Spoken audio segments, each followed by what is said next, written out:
A starving father knocked on a stranger's ranch, expecting to be turned away. But one woman looked at his hungry little daughter and made a decision that changed all three of their lives forever. Months later, in the deadliest winter storm, that same woman stepped onto cracking river ice to save him. And one wrong step would mean they would never make it home. Did they survive? And how did a broken wagon become the beginning of an unforgettable family? Watch the full story, and don't forget to subscribe to our page. Before we start the story, tell me in the comments, where are you listening from and what time is right now? The wagon wheel gave one last painful creak before sinking into the frozen road. Thomas Bellamy tightened the reins and slowly brought the tired horse to a stop. He didn't curse or complain. After weeks of traveling, he had learned that anger never fixed a broken wheel. Beside him sat his 10-year-old daughter, Ruth. She looked weak from the long journey, her cheeks pale from the cold and hunger. She stared ahead at the smoke rising from a lonely ranch house in the distance. "Are we stopping?" she asked softly. Thomas forced a small smile. "No," he answered. "We're arriving." The words sounded more hopeful than he actually felt. They had been on the road for almost 3 weeks. Ever since Ruth's mother had passed away, Thomas had carried only one promise in his heart: to take their daughter to her grandparents in Bitterroot Junction. But fate had other plans. The freight depot in their hometown had closed. There was no work left. A bridge had washed away during heavy rain. Ruth had become sick on the journey. Snow had started falling earlier than expected. Now, only half a mile from a ranch, their wagon wheel had nearly fallen apart. Thomas climbed down carefully, his stiff legs aching from endless days on the road. A woman was repairing a fence post with a heavy wooden mallet. She didn't look surprised to see strangers. She simply placed the mallet against the post and waited. Thomas removed his hat politely.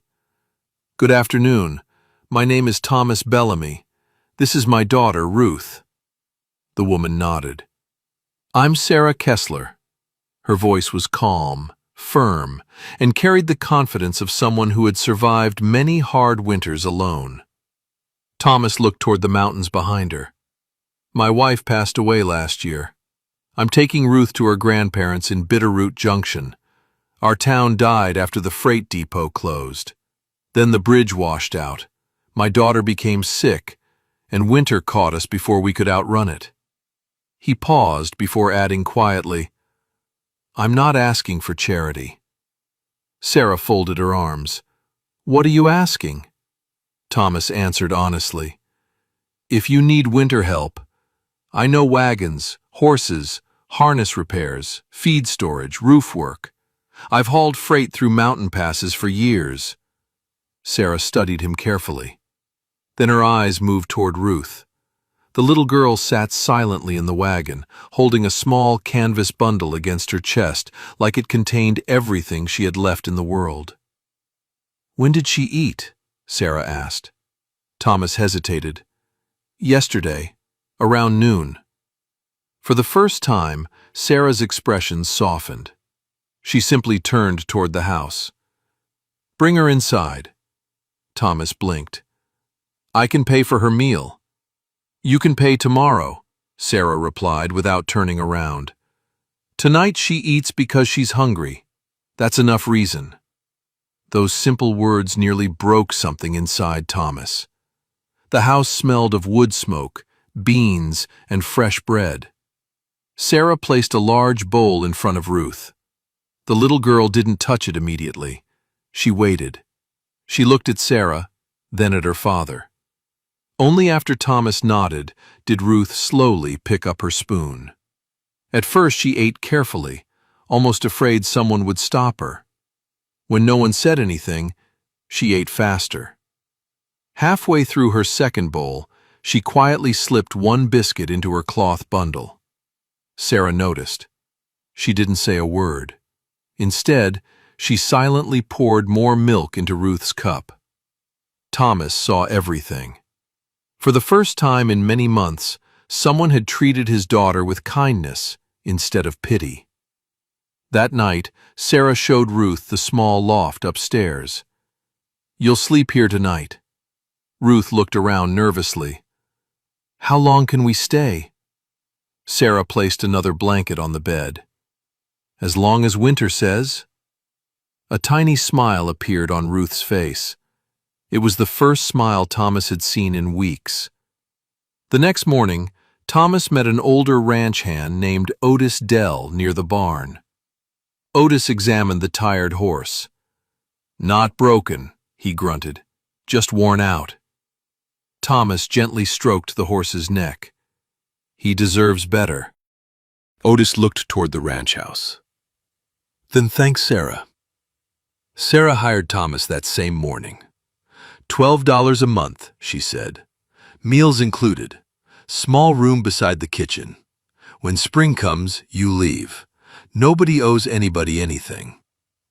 Thomas nodded. "That's fair." "I wasn't asking if it was fair." She turned to leave. "I was telling you how it is." Thomas couldn't help smiling. She reminded him of the mountains behind her. Cold, strong, impossible to move. The work began immediately. Thomas repaired broken fences. He climbed onto leaking roofs. He fixed harnesses that had been worn for years. He strengthened old wagon wheels. Nothing escaped his careful hands. Sarah never praised him, but she stopped checking his work every evening. That was praise enough. Ruth also received responsibilities. Sarah handed her a basket. "The hens need collecting." Ruth looked surprised. "You trust me?" Sarah shrugged. "They need eggs." That was all she said. Yet Ruth understood. Sarah wasn't giving her charity. She was giving her purpose. Within 2 weeks, Ruth knew every chicken by sight. She never forgot to lock the coop. She carried herself a little taller every day. One cold November morning, Sarah led out a gentle gray mare. She looked toward Ruth. "You're learning to ride." Ruth's eyes widened. "I've never really ridden before." "Then today is a good day to begin." Sarah helped her into the saddle. The horse suddenly stepped sideways after spotting a barn cat. Ruth panicked. She pulled hard on the reins. The frightened horse tossed its head. "I can't!" Ruth cried. Sarah calmly rested one hand on the mare's neck. "Yes, you can." She looked directly into Ruth's frightened eyes. "You're fighting her. The horse isn't your enemy. Trust her." Ruth slowly loosened her grip. Almost immediately, the mare relaxed. She stood perfectly still. Ruth looked amazed. Sarah stepped back. "There." Sometimes strength isn't pulling harder. It's learning when to let go.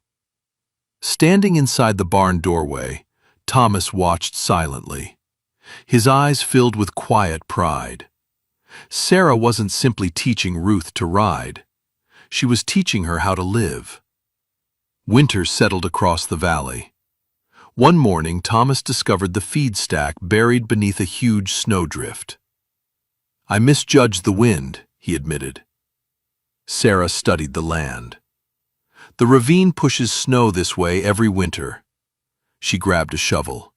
"We move it together." For 2 freezing days, they hauled heavy sacks through deep snow until neither of them could feel their fingers.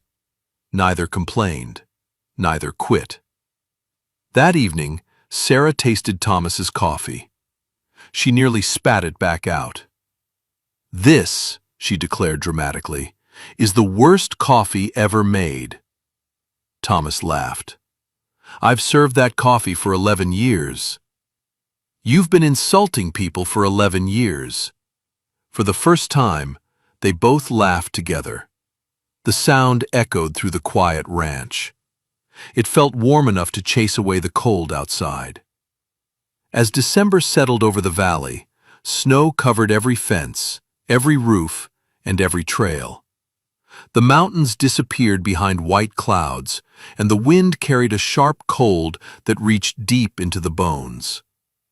One afternoon, a freight driver delivered a single letter before the mountain pass closed for winter. Thomas smiled the moment he recognized the handwriting. It was from Ruth's grandparents. Ruth gently traced her grandmother's name with her fingers before carefully placing the letter inside a small tin box. The same box held every letter her late mother had ever written. That evening, Sarah looked across the table. "They sound like kind people." Thomas nodded quietly. "They are." He stared into the fire.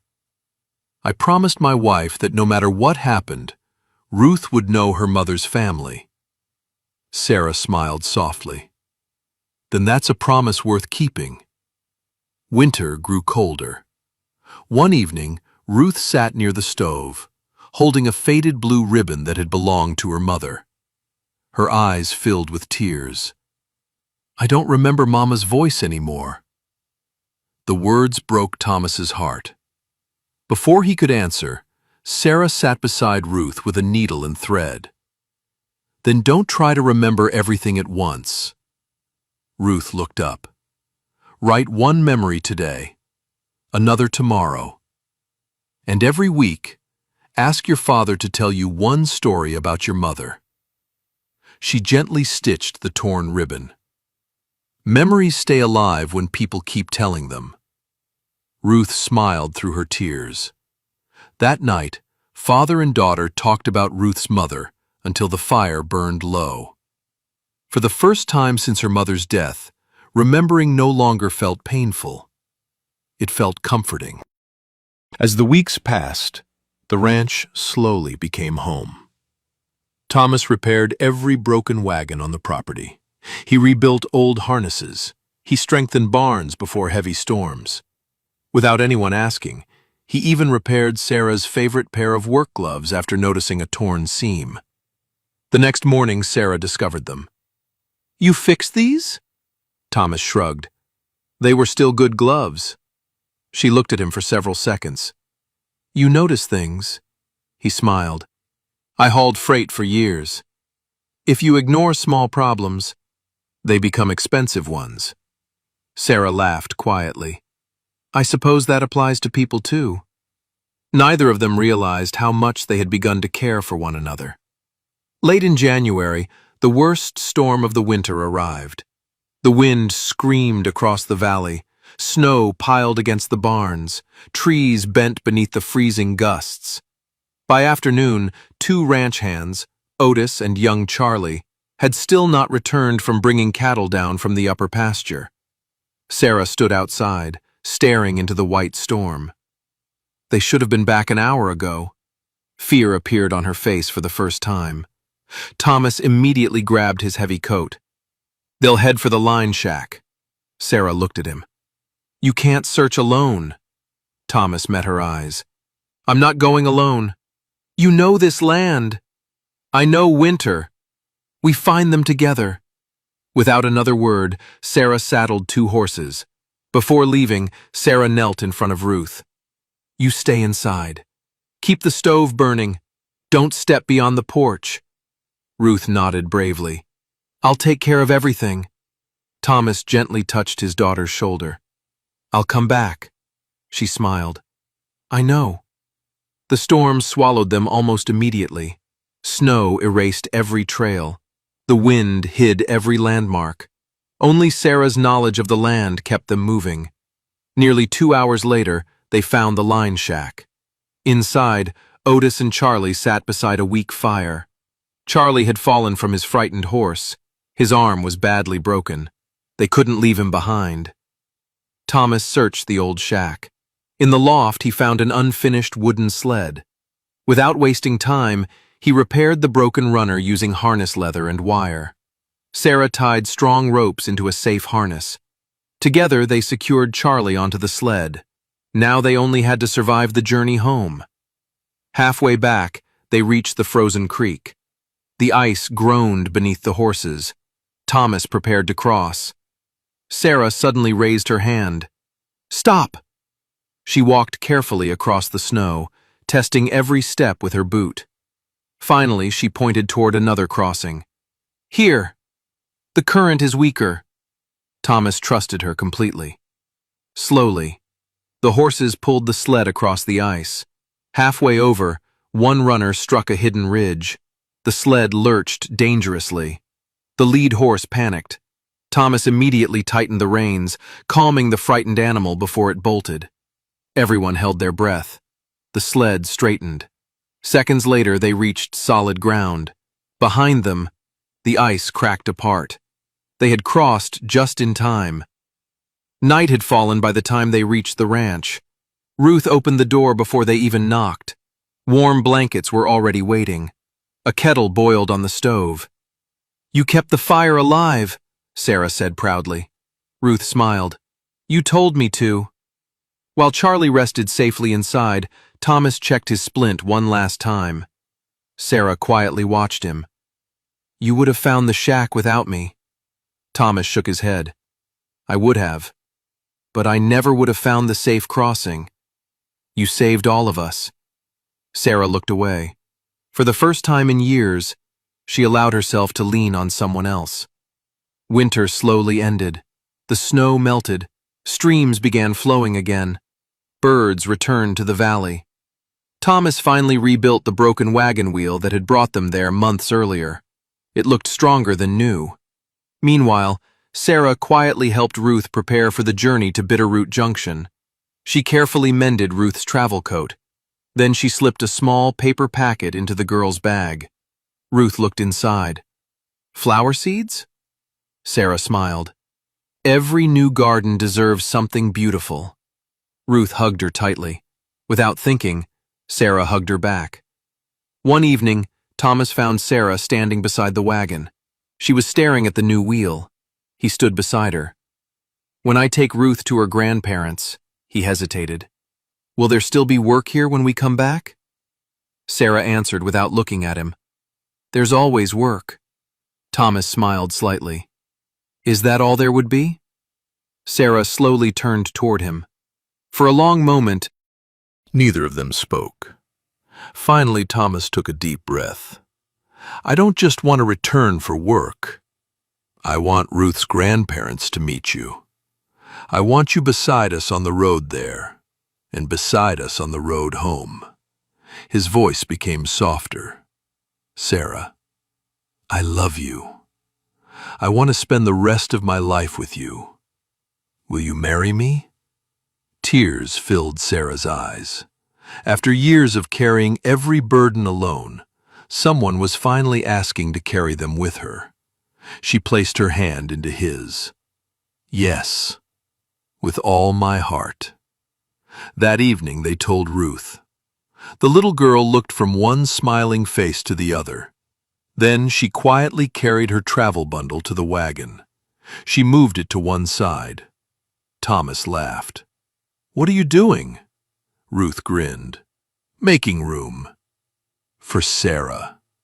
All three of them laughed together. It was the happiest sound the ranch had heard in years. Thomas widened the wagon seat so three people could ride comfortably together. Sarah packed a small trunk. Inside, she placed only a few clothes and another packet of flower seeds. When Ruth noticed it, she smiled. "Grandma will love those." "I hope so," Sarah replied. In early May, neighbors gathered on the ranch porch. Wildflowers decorated the wooden railing. Otis proudly stood beside them as witness. There were no expensive clothes, no grand celebration, only honest smiles, hope, and love. Thomas and Sarah exchanged simple vows beneath the clear blue sky. When the ceremony ended, Ruth wrapped her arms around both of them. For the first time since losing her mother, she felt whole again. 2 weeks later, the wagon rolled toward Bitterroot Junction. 3 people now sat on the widened seat instead of 2. Ruth held the flower seeds safely in her lap. Behind them, fresh wagon tracks stretched back towards Sarah's ranch. But this time, those tracks were not leading them away from home. They were leading them back to it. Because sometimes, the place where a journey unexpectedly stops becomes the place where a family finally begins. Thank you so much for watching this story all the way till the end. If you enjoyed it, please hit the like button and share it with your friends. It really helps us a lot. If you want to watch more exciting stories like this, don't forget to subscribe our page right now. Tell me in the comments, where are you listening from and what time is right now? And if this story touched your heart, please send some stars. Every single star gives us huge motivation to keep creating more amazing videos for you. See you in the next story. Take care of you, friends.